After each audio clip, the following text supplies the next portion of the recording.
Related to that, an ugly diplomatic row is shaping up, pitting Rwanda against South Africa in a blame game of alleged respective roles in the current crisis in Eastern Congo. South Africa, whose 13 soldiers were killed in Goma, is accusing Rwandan Defence Forces of fighting alongside M23 rebels, while Rwanda is counter-accusing South Africa of supporting elements opposed to Rwanda.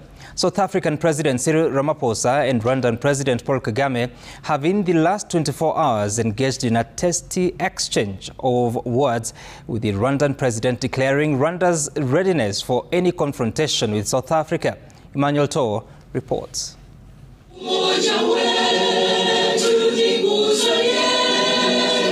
Wednesday night's EAC Crisis Virtual Summit, chaired by President William Ruto, provided a platform.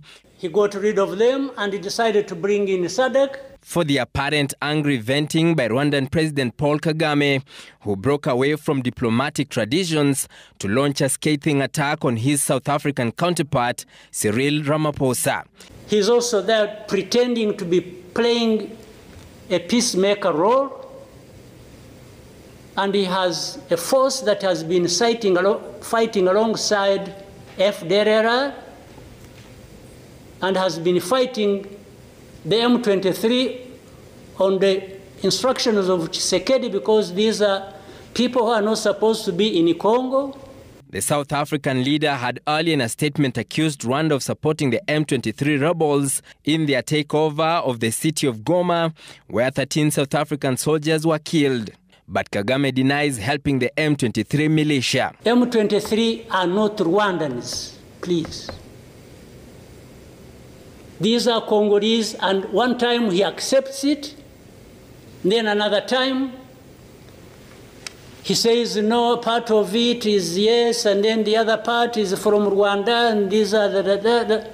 He keeps on going. And how do we, leaders of our own countries, accept this to go on forever and just accept that we shall be manipulated by Tshisekedi or whoever is supporting him? And South Africa dares even issue threats about what is likely to happen after that, and so on and so forth. Of course, we will see what threats they are talking about. The visibly agitated Rwandan president later warned on his X platform that, quote, if South Africa prefers confrontation, Rwanda will deal with the matter in that context any day.